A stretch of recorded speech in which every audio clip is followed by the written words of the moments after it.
ಬರೀ ಒಂದು ರಾಜ್ಯದ ವಿಷಯ ಅಲ್ಲ, ಇಡೀ ದೇಶದ ವಿಷಯ. ಒಂದು ಮೀಸಲಾತಿ ಇರ್ತಕ್ಕಂಥದ್ದು ಕೊನೆ ಸಾಲ ಮೀಸಲಾತಿ ಕೊನೆ ಸಾಲಲ್ಲಿರೋ ಬಡವನಿಗೆ ಹೋಗ್ಬೇಕಾ ಬೇಡ? ಬಡವರು ಎಷ್ಟು ದಿವಸ ಅಂತ ಉಪವಾಸ ಇರೋದು? ಯಾರು ಉಪವಾಸ ಇಲ್ಲ, ಏನೋ ಕಷ್ಟಪಟ್ಟು ನಾವು ಕೂಲಿ ನಾಲಿ ಮಾಡ್ಕೊಂಡು ಅರೆ ಬಟ್ಟೆ ತಿನ್ಕೊಂಡು ಅದು ಬರುತ್ತವ್ರೆ. ನಾನು ನಮ್ಮಮ್ಮ ಒಂದೊಂದ್ಸರಿ ಮನೇಲಿ ಊಟ ಇಲ್ಲ ಅಂದಾಗ ಹೊಲಕ್ಕೆ ಹೋಗಿ ಅನ್ನ ಸೊಪ್ಪು ಇಟ್ಕೊಂಡು ಬೇಯಿಸ್ಬಿಟ್ಟು ಇಸ್ಕೊಂಡ್ಬಿಡಪ್ಪ ಇವತ್ತು ತಿಂದು ಮಲ್ಕೊಂಡ್ರಪ್ಪ ಅಂದ್ರೆ ಮನೇಲಿ ಮಲ್ಕೊಳ್ಳೋಕೆ ಜಾಗ ಇಲ್ಲ ಅಂದಾಗ ಗೋಣಿಚೀಲ ಕೊಡೋರು. ಗೋಣಿಚೀಲ ನೋಡೋಡಿ ಇಡೀ ದೇಹ ತುರುಕಿ ಪಕ್ಕದ ಮನೆ ಸಾಗು ಅಂತ ಹೋಗಿದ್ದ. ಅವ್ರ ಮನೆ ಒಟಾರ ಇತ್ತು, ಒಟಾರದಲ್ಲೂ ಮಲ್ತಾ ಇತ್ತು, ಬರ್ತಾನೆ ಇತ್ತು. ನಮ್ಗೆ ಇವತ್ತು ನಾನಾ ಸ್ಥಿತಿಯಲ್ಲಿ ಇಲ್ದಿರ್ಬೋದು. ನಾನು ಸ್ವಲ್ಪ ಸುಧಾರಣೆ ಆಗಿದ್ದೀನಿ. ಹೆಂಗೆ?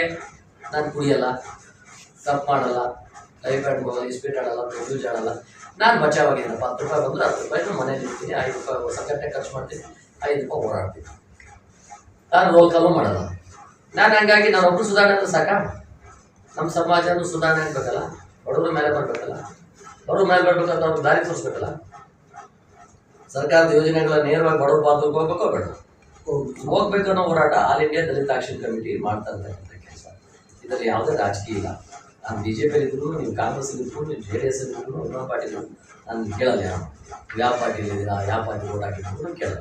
ಆದರೆ BJPಯಲ್ಲಿ ಇರಬೇಕು ಅಂತ ಇರಬಾರ್ದು ಅನ್ನೋದನ್ನು ನೀವು ಪ್ರಶ್ನೆ ಮಾಡೋದಿಲ್ಲ. ನೀವ್ಯಾಕೆ ಕಾಂಗ್ರೆಸ್ ಆಗಿದ್ದೀರಾ, ನೀವ್ಯಾಕೆ JDS ಇದ್ದೀರಾ ನಾನು ಕೇಳಲ್ಲ. ಒಟ್ಟಾರೆ ವಿಷಯ ಏನು? ಬಾಬಾ ಸಾಹೇಬರು ಕೊಟ್ಟಿರ್ತಕ್ಕಂಥ ಸೌಲಭ್ಯಗಳು, ಮೀಸಲಾತಿಗಳನ್ನ ಕೊನೆಯ ಸಾಲಲ್ಲಿ ಇರ್ತಕ್ಕಂಥ ಕಟ್ಟ ಕಡೆಯ ಸಮಾಜಕ್ಕೆ ತಲುಪಿಸೋದು ನಾವು ಜನರನ್ನು ಜಾಗೃತಿ ಮಾಡೋದು ಅಷ್ಟೇ. ಅದು ಬಿಟ್ಟರೆ ಯಾರ ಮನೆಗೆ ಹೋಗಿ ಯಾರು ದುಡ್ಡಿದ್ದರೆ ಹೋಗಿ ಕೈಯಾಗಿ ಕಿತ್ಕೊಂಡ್ಬರೋದಲ್ಲ, ಯಾರಿಗೂ ಮೋಸ ಮಾಡಬೇಕಾಗಿಲ್ಲ, ಯಾರಿಗೂ ಹೊಡಿಬೇಕಾಗಿಲ್ಲ, ಯಾರಿಗೂ ಯುದ್ಧ ಮಾಡಬೇಕಾಗಿಲ್ಲ. ಒಟ್ಟಾರೆ ದೇಶದ ಒಂದು ಸಂಪತ್ತಿನ ಭಾಗ ಕೊನೇ ಸಾಲ ಕೂತವನಲ್ಲಿ ನೋಡಲ್ಲಿ ಏನೋ ಮಾಡ್ಕೊಂಡು ಕೂತವನೆ. ಏನೋ ನಾವು ಮಾತಾಡ್ತಾ ಇದ್ರೆ ಅದೇನೋ ಯೋಚನೆ ಮಾಡ್ಕೊಂಡು ಕೂತವನೆ. ನಮ್ಮ ಮಾತುಗಳಿಗೆ ಬೆಲೆನೂ ಇಲ್ಲ, ಕಥೆನೂ ಇಲ್ಲ. ಅದನ್ನ ಜೀವನ ಅಯ್ಯೋ ನನಗೆ ಎಲ್ಲ ಭಾಷೆ ಕೇಳಿ ಸಾಕಾಗಿದೆ. ಒಂದು ಮೀಟಿಂಗ್ ಹೋಗ್ಬೇಕಾದ್ರೆ ಎಷ್ಟು ಕೊಡ್ತಾರೆ? 500 ಕೊಡ್ತಾರೆ, 300 ಕೊಡ್ತಾರೆ. ಅಷ್ಟು ಕೊಟ್ಟರೆ ನಾನು ಹೋಗ್ತೀನಿ, ನಾನು ಹೋಗಲ್ಲ. ಇದೇನೋ ಕಲ್ಪದ ನಾನು ಬಂದಿದ್ದೀನಿ ಅಂತ ಕೂತವ್ರು ಯೋಚನೆ ಮಾಡ್ತಾ ಇಲ್ಲ. ನಾವೇನು ಮಾತಾಡ್ತಾ ಇದೀವಿ ಅಂತ ಕನಿಷ್ಠ ಮಾತಾಡೋ ಕೆಲಸ ಅಂತ ಅನ್ಕೊಂಡಿದ್ದೆ, ಅದು ಹೋಗಲ್ಲ ತಲೆಗೆ. ಅದು ಯಾಕೆ ತಲೆ ಹೋಗಲ್ಲ ಅಂತಂದ್ರೆ ಬೇಕಾಗಿಲ್ಲ ನನಗೆ. ಅಯ್ಯೋ ನಾನು ದೇವ್ರು ಹುಡ್ಸಿರೋದು ಹಿಂಗೆ ನಾವು ಹಿಂಗೆ ಇರ್ಬೇಕನೋ, ಹಿಂಗೆ ಇದ್ಬಿಡೋಣ ಅಂತ. ದೇವ್ರು ಹುಡ್ಸಿದಲ್ಲ. ಆ ಬಾಬಾ ಸಾಹೇಬರು ನಮಗೇನಾದ್ರು ಕೊಡದೆ ಹೋಗಿದ್ರೆ ನಾವು ಇಲ್ಲಿ IB-ನಲ್ಲಿ ಕೂತ್ಕೊಂಡು ಮಾತಾಡೋಕ್ಕೂ ಆಗ್ತಾ ಇಲ್ಲ, ನೀವು ಯಾರು ಸೇರೋಕ್ಕಾಗ್ತಾಯಿಲ್ಲ. ಅವ್ರು ಕೊಟ್ಟಂಥ ಒಂದು ಶಕ್ತಿ ನಮಗೆ ಗೊತ್ತು, ನಾವೆಲ್ಲ ಸಿಗ್ತೀವಿ.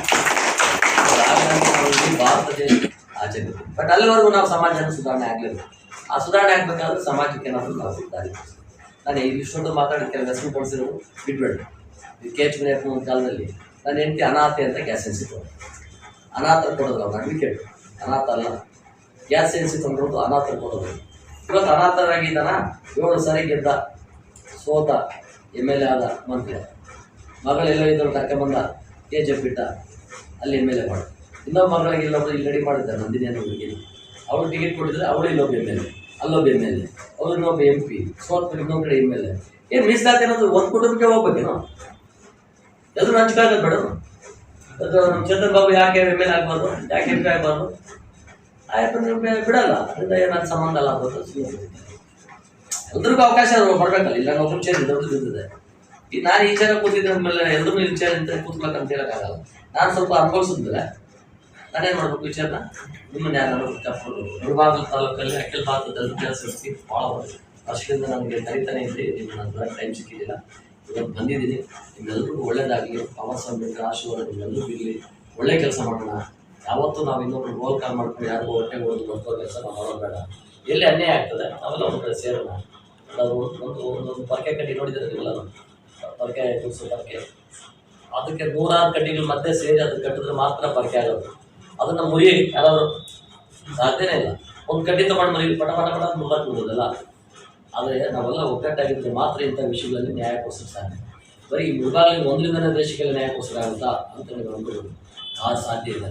ಇವತ್ತು ಇಲ್ಲಿ ಕೂಗು ಕಾಶ್ಮೀರ್ಗೆ ಹೋಗುತ್ತೆ, ಕಾಶ್ಮೀರ್ಗೆ ಹೋಗು ಕನ್ಯಾಕುಮಾರಿಗೆ ಹೋಗುತ್ತೆ. ಇಡೀ ದೇಶದಲ್ಲಿ ಇವತ್ತು ಕೂಗು ನಡೀತಾ ಇದೆ. ಇವತ್ತು ಭಾರತ ಬಂದು ಕರೆ ಕೊಡ್ಬೋದು. ಸುಪ್ರೀಂ ಕೋರ್ಟ್ ಆದೇಶ, ನಮ್ಮ ಆದೇಶದ ಪರವಾಗಿ ಇವತ್ತು ಮೀಸಲಾತಿಯನ್ನು ಎಲ್ಲ ಕೊನೆ ಸಾಲ ತಂದಿರ್ಬೋದು. ಇವತ್ತು IAS, IPS, IRS, IFSಗಳು ಇವತ್ತು ನಿಮ್ಮ ಗಮನಕ್ಕೆ ಬಂದಿದೆ. ನಾವು ಇವನ್ನೇ ತಗೊಂಡು ಮಲ್ಲೇಶ್ ಬಾಬು ಅವ್ರ ಅಮ್ಮ ಏನಾಗಿದ್ದ IAS, ಅವ್ರ ಅಮ್ಮ ಏನಾಗಿದ್ದ ಜಿಲ್ಲಾ ಪಂಚಾಯತ್ ಅಧ್ಯಕ್ಷರು. ಈಗ ಅವನು MLA ನಿಂತಿದ್ದ, ಈಗ MP ಆದ. ಎಲ್ಲ ಸಕಲ ಸಂಪತ್ತನ್ನು ಒಂದೇ ಬಿಟ್ಟು ಅನ್ಕೋಬೇಕೇನೋ? ನನ್ನ ಆತ್ಮನಿಗೆ ಟೀಕೆ ಮಾಡ್ತಾ ಇಲ್ಲ. ಅವಕಾಶ ಎಲ್ಲರೂ ಹಂಚಿಕೆ ಆಗುತ್ತೆ. KH ಮುನಿಯಪ್ಪನ ಹಿಂಗೆ 7 ಸಾರಿ MP ಆಗಿ MLA ಆಗಿ ಮಂತ್ರಿ ಆಗಿ ಕೂತವನು ಹಂಗೆ ಎಲ್ರಿಗೂ ಆಸೆ ಇರಲ್ಲ.